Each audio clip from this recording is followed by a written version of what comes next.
Namaste. What ails our education system? In the previous video, we spoke about one size fits all.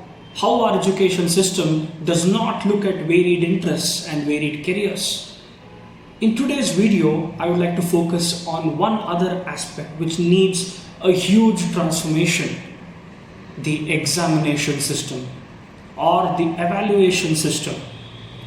Now, one of the biggest drawbacks of our current examination system or the evaluation system is that it entirely gives credit for rote learning. If somebody is very good at by-hearting things, by-hearting concepts and putting it on paper, or in other words, which I keep saying, vomiting it on paper, they are branded as really successful. They are branded as intelligent. While on the other hand, if somebody fails to grasp, somebody fails to put words on paper, he is branded as a failure. Now, we know of so many examples in our life with respect to ourselves, with our friends, with people around, lakhs of them, that examination success alone is not going to determine their success in life. If somebody gets a 0 out of 100 in mathematics, it does not mean 10 years later he's not going to be successful in life. In fact, there's always a statement, right? The last benchers are always very successful in life. So point is very simple.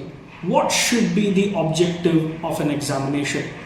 If the objective of an examination is just to find out whether you can reproduce facts on paper, then sorry, that's not the right purpose of education. In fact, I can ask a 3-year-old, I can give a 3-year-old a sheet of paper which has Newton's law, and I can give 2 days for the child to by heart this and then vomit on paper. If I happen to evaluate the paper and the statement is correct, will I assume that that kid knows Newton's law? No, but unfortunately that's what's happening to our system. The focus is not on learning. The focus is not on understanding. The focus is entirely on whether you can by heart the concepts or not. Funny, strangely, the society has also caught up with that. Now you look at the transition. In the 60s, in the 70s, in the 80s, probably somebody gets a first class, then that was an excellent mark. Come to the 2000s, come to 2020, if somebody gets a 95% in their board examination, there's always this disappointment. Hey, you could have got 2 more percentage. If somebody gets a 99, again people are not happy. Hey, somehow if you worked for 2 more hours every day, you would have got 100. Where will this go stop? So point is very simple. How do you ensure the evaluation evaluates the understanding of the concepts rather than rote? So what is the solution for this? Be innovative. Try to have innovative examinations. One such examination is an open book examination. You try to teach the concept for everyone. Let the concept be common. You create a question paper in such a way that people can open any book, refer any of their sources, and then write the relevant answers. Now this will inculcate a lot of skills in a child. 1, critical thinking. 2, the child seems to analyze. 3, find what is relevant and go check with the source.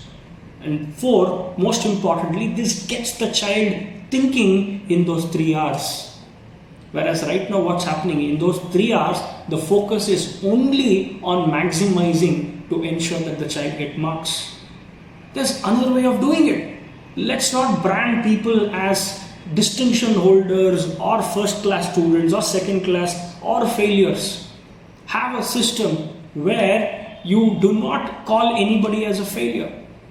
You give a task and let the task involve the child to go to the outside world, find out whatever sources they have to ensure that they get the relevant knowledge. There are multiple sources, but what is the need of the hour is the ability to change. And who all should change? The system should change. Now when I talk about the system includes you and me. If you are a parent, you need to understand that marks alone is not going to be the sole reason for the success of your child. If you are an academician or an administrator, you have a big responsibility of trying to inculcate the habit of change. If you are a student, you need to probably understand that what if you get 100 today, it does not mean that you will be successful 10 years later, 15 years later. So this is a time for us to relook into our education system and give the focus on learning rather than reproducing the content. Until the next video, namaste. Thank you.